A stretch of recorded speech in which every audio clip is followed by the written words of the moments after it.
Hello everyone, welcome to another episode of the fitness podcast. आज हम discuss करने वाले हैं रमजान में डाइट कैसे करनी है और वर्कआउट करना है उसके ऊपर। होली मंथ ऑफ रमजान आ रहा है, जस्ट अ वीक अवे। और अभी हमारे पास क्वेश्चन आने शुरू हो गए हैं। मेरे बहुत सारे क्लाइंट्स हैं, उनको अभी से दिक्कत हो रही है कि भाई रमजान आ रहा है, हम फास्ट रखेंगे और वर्कआउट करेंगे, डाइट करेंगे, it will be very very difficult. See, मैं 3 साल से कोचिंग कर रहा हूँ बेसिकली, तो ये चीजें मैं पहले भी टैकल कर चुका हूँ। क्योंकि हर बार नए क्लाइंट्स होते हैं, उनको लगता है it would be difficult, but ऐसा डिफिकल्ट नहीं होता है।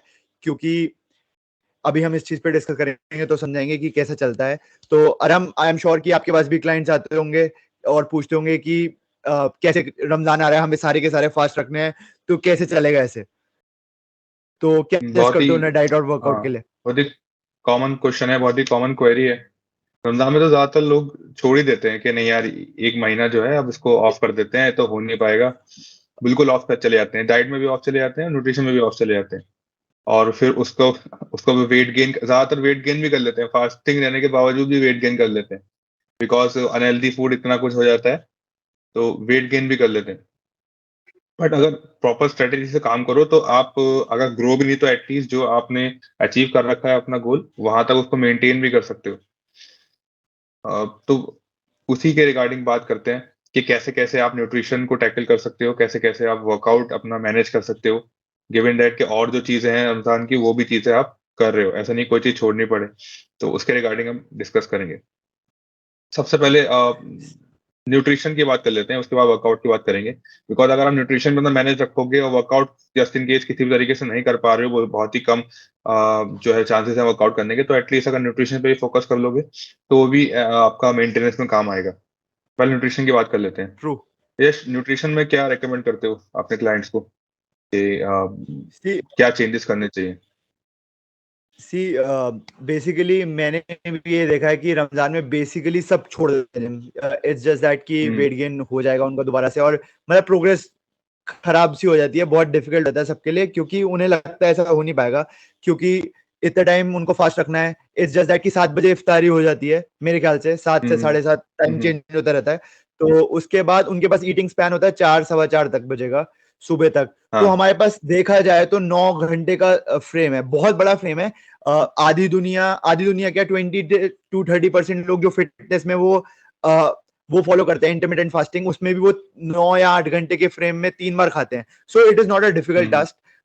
हम भी शुरू मैंने भी बहुत बार करी है इंटरमीडिएंट फास्टिंग शुरुआत में, या बहुत लोग करते हैं। तो it is very easy. Ramzan को आप एज अ इंटरमीडिएंट फास्टिंग ले सकते हो, and you hmm. Can easily eat your 3 meals during that time.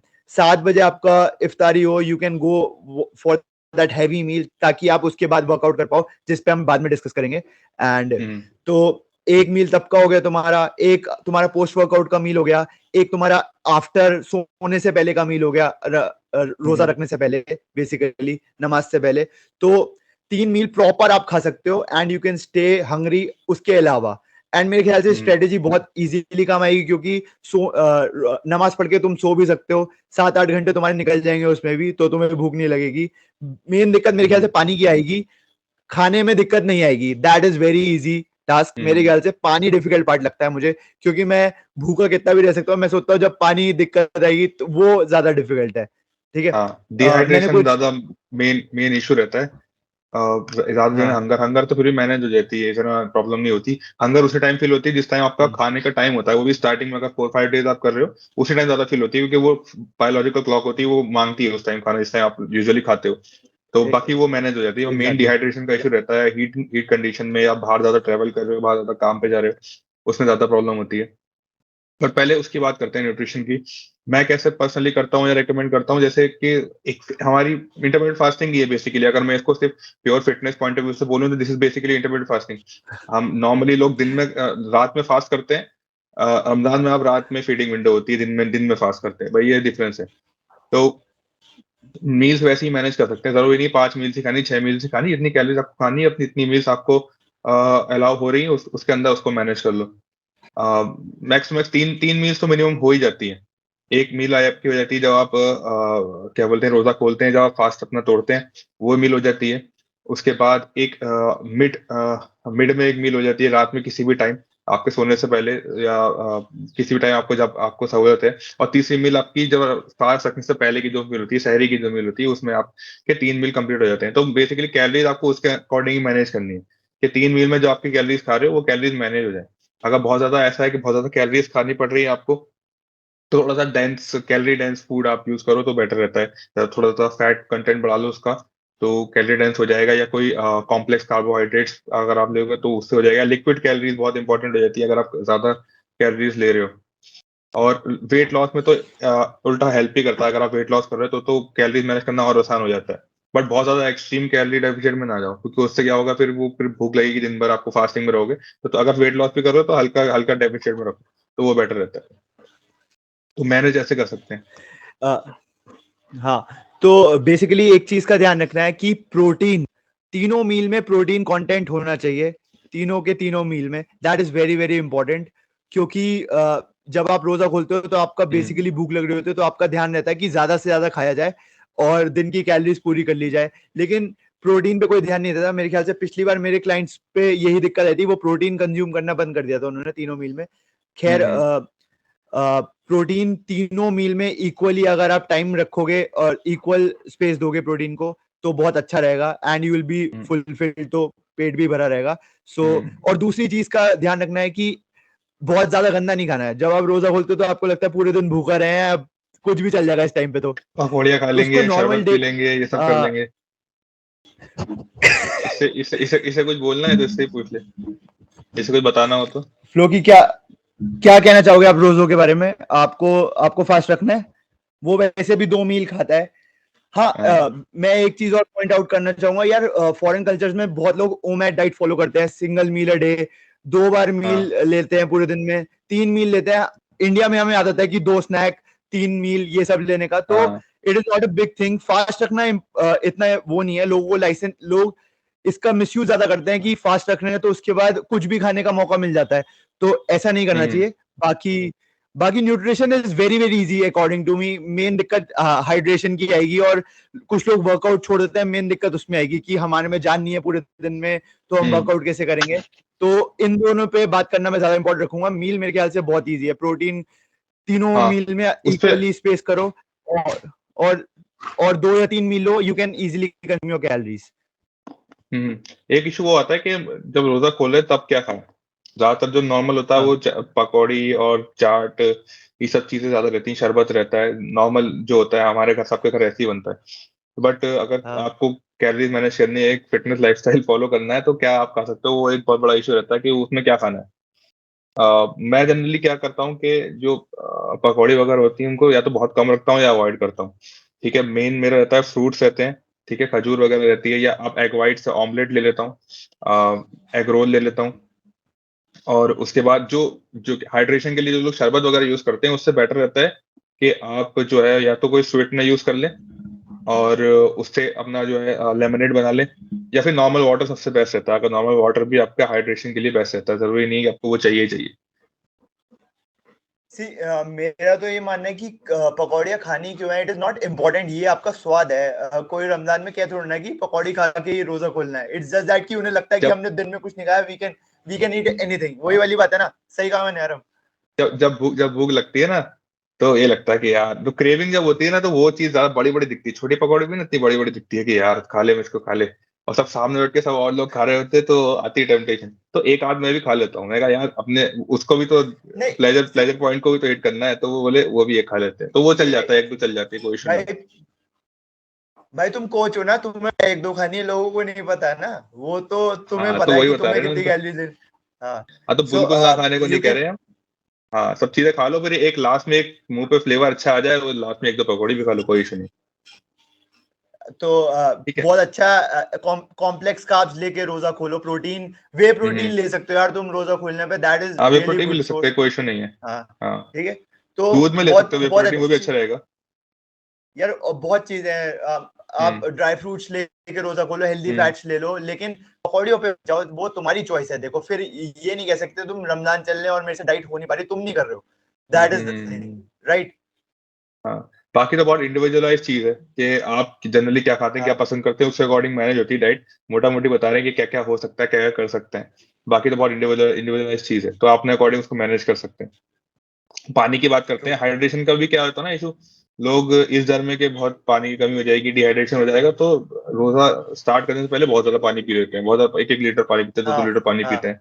उससे कोई फर्क नहीं पड़ता, उससे कुछ नहीं होता, उससे बस यही है कि रात भर बाथरूम जाने लगा रहेगा आपका, दिन भर 2-3 बार रात को नींद भी सही से नहीं आएगी, तो उससे स्लीप ज्यादा साइकिल बेटर डिस्टर्ब अप्रोच। होगी। हाँ, कोई फायदा नहीं उसका, हमने भी कर चुके हैं, हमें वो एक वहम होता है ना कि ज्यादा पानी पी लें सुबह को जरूरत पड़ेगी रात, उससे कुछ होता नहीं, बॉडी फ्लश आउट कर देती है, जितना उसको चाहिए होता है उतना ही रखती है, उसका फ्लश आउट कर देती है, को हम ऊट तो है नहीं कि वो जमा करके रख लेंगे। तो वो है कि उसके लिए क्या होता है कि ज्यादा बेटर अप्रोच ये रहता है कि जो आपकी जो फीडिंग विंडो है उसमें थ्रू आउट पानी आप पीते रहे आप, ये नहीं कि जब रोजा स्टार्ट कर रहे हैं उससे पहले तो बहुत सारा पानी पी लिया कि अब हो जाएगा, थ्रू आउट बहुत ज्यादा हाइड्रेट रहना, आपके 9 घंटे की जो विंडो है उसमें आपको पानी पीते रहना है, बार बार बार बार पानी पीते रहना, ताकि उस टाइम बॉडी फुल्ली हाइड्रेटेड रहे। उसके बाद आप रोजा रखोगे तो कोई इतना इशू नहीं आएगा। 30 days not a big duration, 30 days अगर रेगुलर फास्ट कर रहे हो कोई बॉडी को इतना इफेक्ट नहीं पड़ता, उल्टा ही हेल्थ बेनिफिट्स तो इसके हाई, मल्टीपल हेल्थ बेनिफिट्स हैं। उसके उसके ऊपर ये एपिसोड नहीं है कि फास्टिंग के क्या बेनिफिट्स हैं, फास्टिंग कैसे करनी है उसकी बात कर रहे हैं, बट बेनिफिट्स सबको पता है, और किसी और एपिसोड में डिस्कस भी कर लेंगे। बेनिफिट्स मल्टीपल है, ऐसे कोई हार्म नहीं है कि बॉडी डिहाइड्रेट रहेगी या परफॉर्मेंस हैम्पर होगी या मैं कमजोर हो जाऊंगा या ये हो जाऊंगा, कुछ नहीं होता, सब रखते हैं और उसके बाद उल्टा हेल्दी होके ही निकलते हैं। और मैं अपना पर्सनल एक्सपीरियंस बता रहा हूँ कि जब आप वर्कआउट अगर बंद भी कर देते हैं ना और अच्छे से फास्ट करते हैं, तो फास्टिंग के बाद जब आप वर्कआउट स्टार्ट करते हैं तो एक अलग लेवल की एनर्जी लेवल आता है आपके पास, कमजोरी नहीं लगती आपको, एक अलग लेवल पे बॉडी वर्क करती है। तो उल्टा इसके बेनिफिट्स ही हैं, ये सोच के कभी भी ना छोड़े या कभी भी ना करें कि यार मैं कमजोर हो जाऊंगा, मेरे पता नहीं वर्कआउट बॉडी खराब हो जाएगी, ये हो जाएगा वो हो जाएगा, नहीं, इसके उल्टा बेनिफिट्स ही होते हैं। और अगर अच्छे से मैनेज करोगे तो रमजान के थ्रू आउट रमजान भी आप इसके इंप्रूवमेंट आप देख सकते हो बॉडी में या परफॉर्मेंस में। तो हम अच्छा उसकी मैं तुमसे न्यूट्रिशन की बात होगी। हाँ, अरे मैं तुमसे पूछ रहा हूँ, चलो वर्कआउट पे बात करते हैं। मैं हम्म। तुमसे पूछ रहा हूँ, तुम्हें आज तक रमजान में कमजोरी हुई है वर्कआउट करते हुए? देखो क्या होता है रमजान में ना, थोड़ा तेज होता है, जैसे स्टार्टिंग के एक हफ्ता कुछ पता नहीं चलता कि आप एनर्जी लेवल्स में कुछ फर्क नहीं पता चलता, जब आप स्टार्टिंग के एक हफ्ता आप कर रहे हो। उसके बाद क्या होता है ना, धीरे धीरे एक फास्टिंग की एक फटीग लेवल हिट होने शुरू हो जाती है, जो आफ्टर जैसे 30 डेज पे रमजान होते हैं तो 20-25 डेज के आसपास ना एक फटीग लेवल आना स्टार्ट हो जाता है, कि हाँ बॉडी थोड़ा सा फील होने लगता है कि हाँ बॉडी को रेगुलरली ऐसे फास्टिंग में चलना है, तो फटीग आती है, बट वो टेम्परेरी फटीग होती है। तो स्टार्टिंग के 15-20 दिन तो आप अच्छे से वर्कआउट कर सकते हो और लास्ट में उसके अकॉर्डिंग मैनेज कर सकते हो कि कितना आपका एक्टिव लाइफस्टाइल है, बिकॉज लास्ट में थोड़ा सा और रमजान थोड़ा सा और क्या कहते हैं ना, टाइम टेकिंग बन जाता है और चीजें ऐड हो जाती हैं, जिसमें आपको उन चीजों में भी टाइम देना पड़ता है, ऊपर से ईद की शॉपिंग वगैरह भी स्टार्ट हो जाती है, तो उसके लिए और कम टाइम मिलता है वर्कआउट के लिए और कामों के लिए। तो उसके लिए ये है कि लास्ट के 20 दिन आप चाहो तो ऑल्टरनेट डेज कर लो या फिर वीक में 2 या 3 दिन कर लो, जरूरी नहीं है कि पूरा थ्रू आउट द वीक ही करो। तो लास्ट में थोड़ा सा और डाउन कर सकते हैं, बट स्टार्टिंग में आप अच्छे से कर सकते हो, एक हफ्ता 10 दिन 15 दिन तो आपको लगेगा ही नहीं कि कोई रमजान चल रहे हैं या आपके बॉडी में कुछ वीकनेस है। मुझे नहीं लगता, अगर अच्छे से मैनेज करोगे, अच्छे अच्छे न्यूट्रिएंट्स जा रहे होंगे बॉडी के अंदर, तो कोई प्रॉब्लम होगी लास्ट में हो सकती है। वो एक मेंटल फटीग ज्यादा होती है, वो फिजिकल तो होती है, मेंटल ज्यादा होती है कि आप मेंटली रोज आप वही टास्क कर रहे हो, तो वो फटीग हो जाती है, क्योंकि स्लीप भी थोड़ा सा हैम्पर होती है, क्योंकि स्लीप का रात को खाना होता है, सुबह जल्दी जल्दी उठना होता है, फिर सुबह काम पे भी जाना होता है, तो वो स्लीप प्रॉपर नहीं हो पाती है, तो उस वजह से थोड़ा सा फटीग होती है, बट वो मैनेजेबल है। ट्रू। तो how would you suggest when to workout during Ramzan? Like what do you suggest? देखो व्हेन ऑनेस्टली डू तो यू अगर आप वर्कआउट? प्रॉपरली रमजान फॉलो कर रहे हो, बाद में जो इफ्तार के बाद नमाज वगैरह पढ़ो, सब कुछ पढ़ रहे हो, तो एक ही टाइम होता है आपके पास, जो बेस्ट पॉसिबल टाइम होता है, वो होता है कि तरावी की जो नमाज होती है उसके बाद आप वर्कआउट कर लो, लगभग 10-11 बजे के आसपास, तो वो एक अच्छा टाइम होता है, उस टाइम आप कर सकते हो वर्कआउट। बट कभी कभी जनरली जिम्स उस टाइम बंद हो जाते हैं, कुछ लोग खोलते हुए कुछ लोग बंद भी कर देते हैं, तो अगर वो टाइम नहीं है तो इफ्तारी के तुरंत बाद जा सकते हो। क्या बोलना सी है इसको बोलो। मैंने अभी अभी जिम खोला है, तो मेरे पास हाँ। बहुत सारे मुस्लिम क्लाइंट्स हैं और सबको रमजान फॉलो करना है, तो हम्म। सबने यही बोला है कि 12 बजे तक जिम खोलना है प्लीज, ताकि हम वर्कआउट कर पाए। तो सबको पहले से हम्म। आइडिया है एक्चुअली कि वर्कआउट कब करना है, तो मेरा जिम तो 12 बजे तक खुलेगा, सो दे कैन वर्कआउट। हम्म। तो इससे बेसिक आइडिया मिलता है कि सबको आइडिया है कि हम वर्कआउट कर सकते हैं रमजान में, इट्स जस्ट दैट हाँ। कि वो अंदर से होता है कि नहीं करना है, कि वो कमजोरी विल आ पावर जाएगी। होनी चाहिए कि हाँ हमें कुछ करना भी है, ये Will नहीं power, कि हाँ छोड़ के बैठ गए कि हाँ नहीं करना, कुछ नहीं होगा। थोड़ा बहुत स्टार्ट करिए, कहीं ना कहीं से तो स्टार्ट हाँ। करिए, कुछ ना कुछ तो करोगे ही, आप एक विल रखोगे तो। हम्म। और अगर ये टाइम हम्म। नहीं है तो क्या कहते हैं, फास्टिंग खोलने के तुरंत बाद भी वर्कआउट कर सकते हो। जैसे आपने कुछ बहुत लाइट खा के फास्ट ना तोड़ा, नॉर्मल फ्रूट्स वगैरह, थोड़ा बहुत हाइड्रेशन के लिए पानी वगैरह, उसके बाद आप आधा एक घंटे बाद चले जाओ या आधे घंटे बाद चले जाओ, ताकि उस विंडो में आप 40-45 मिनट्स का वर्कआउट कर सकते हो। बट वो थोड़ा सा बहुत नैरो विंडो रहती है वहाँ, तो उसमें इशू हो सकता है। तो मेन क्या कहते हैं, बेस्ट टाइम वही रहता है कि आप 10-11 बजे या 10 बजे 11 बजे आप वर्कआउट करो। I would rather recommend you have a proper meal, अच्छे से खाना खाओ हम्म। and then you can work out, ताकि हम्म। पूरे दिन वो आपने कुछ बेटर नहीं है। खाया तो आपकी बॉडी में कार्ब्स चले जाएं, आपकी ग्लाइकोजन फुलफिल हो जाए, ग्लूकोज चला जाए बॉडी में, so it will be a good workout. तो वही बेस्ट यू टाइम है। Can always workout. मेरे ख्याल से बेस्ट टाइम 10:30 to 12 के बीच में रहेगा if you hmm. Want to workout during Ramzan. So you have no excuses not to workout. Nutrition cover हो जाएगा, वर्कआउट कवर हो जाएगा। मेरे हिसाब से सिर्फ और सिर्फ दिक्कत का पॉइंट है hydration. That is really hmm. Difficult, मैं जब सोचता हूँ, उसके लिए क्योंकि मैं बेस्ट ये है पाँच कि छह जो लाख फीडिंग विंडो उसमें आप हाइड्रेट रहो, बार बार पानी पीते दैट रहो। I that I can not comment on, क्योंकि मैं लिटरली हर घंटे पानी पीता हूँ, लाइक हम्म। Literally 6-7 litre. तो मैं नहीं सोच सकता इतना टाइम बिना पानी के रहना। Nutrition is very easy for me, क्योंकि मैं कितना भी हम्म। खा सकता हूँ और कितना भी भूखा रह सकता हूँ। सो हम्म। वो डिफिकल्ट पार्ट है। और कितने वर्कआउट करना कितना है, कितने दिन करना है, इसमें क्या बोलोगे? सी बेसिकली सही बात है कि आपको आपकी बॉडी को आदत नहीं है रोजा रखने की। एक पॉइंट ऑफ टाइम पे आप फटीग हो जाओगे 15-20 दिन बाद।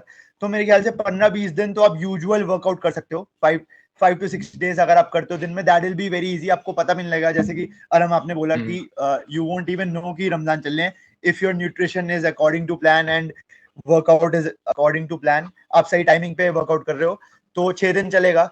एक पॉइंट आएगा कि आपको लगेगा कि हाँ भाई अब ज्यादा हो रहा है, क्योंकि मेरे को ईद की शॉपिंग करनी है, मेरे को बाकी चीज, मेरे को नमाज में ज्यादा टाइम देना है, या फिर हम्म। उस टाइम पे डिफिकल्ट रहेगा। So I have to send flow की आउट, क्योंकि वो 3 बार मेरा ईयरफोन खा चुका है, तो ईयरफोन का डब्बा खा चुका है। तो हाँ, तो मैं कह रहा था कि शुरुआत के 15-20 दिन तो आपको पता भी नहीं चलेगा कि रमजान चल रहा है। It will be like usual day, क्योंकि सबके हम्म। सब यार बाहर बहुत लोग इंटरमीडिएट फास्टिंग करते हैं। It is just like intermediate fasting. मैं भी 9 दुर्गों में फास्टिंग करता हूँ और मेरे को बिल्कुल भी पता नहीं लगता है। बस मेरे में ये है कि we can drink water, so I really think बड़े वाटर बड़े वाला पार्ट वेरी एथलीट्स भी डिफिकल्ट। करते हैं, ऐसा नहीं है कि आपको अलग काम कर रहे हो, बड़े बड़े एथलीट्स करते हैं, पूरा प्रॉपर रमजान भी फॉलो करते हैं, अपना वर्कआउट भी करते हैं, सब कुछ करते हैं। यार they play football like Mohammed hmm. Shami ने क्रिकेट खेला था पिछली बार, 50 ओवर का वनडे खेला था। दैट इज रियली डिफिकल्ट भाई, विदाउट वाटर। वो बंदा ये कर रहा है, टॉप नॉच परफॉर्मेंस दे रहा है, यू कैन सब डू यहाँ इट से है। भाई। ये सब यहाँ से है। सारी मेंटल बात है, ये मैं हम्म। एग्री कर रहा हूँ।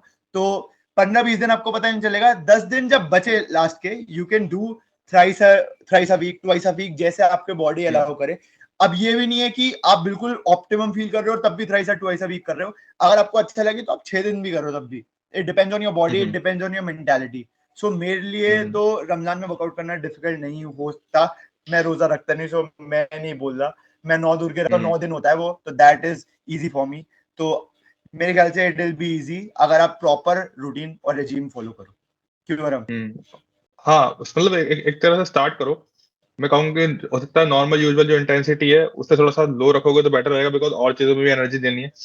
तो अगर जैसे 80% ऑफ इंटेंसिटी पे भी काम कर रहे हो तो वो बेटर है। बाकी आप देखो, अगर आपको लग रहा है कि आप 80%, कर सकते हो तो बेटर है। Exactly, you can always go hmm. For 80 to 70%। अभी एक महीने से आपकी कोई प्रोग्रेस लूज नहीं होगी। हाँ, अगर वर्कआउट नहीं, डाइट नहीं करोगे तो प्रोग्रेस लूज पक्का होगी। 80-70% हम्म। परसेंट रहने पे एक महीने पे आपकी प्रोग्रेस लूज नहीं हो रही है। So you can always do that.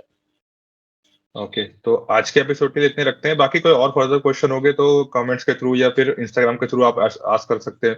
कोई भी स्पेसिफिक क्वेश्चन हो रमजान के रिलेटेड या कोई और भी रिलेटेड, और इसको लाइक करके जाइएगा, सब्सक्राइब करके जाइएगा। और अब मिलते हैं नेक्स्ट एपिसोड में। See you. Thank you so much. Thank you so much.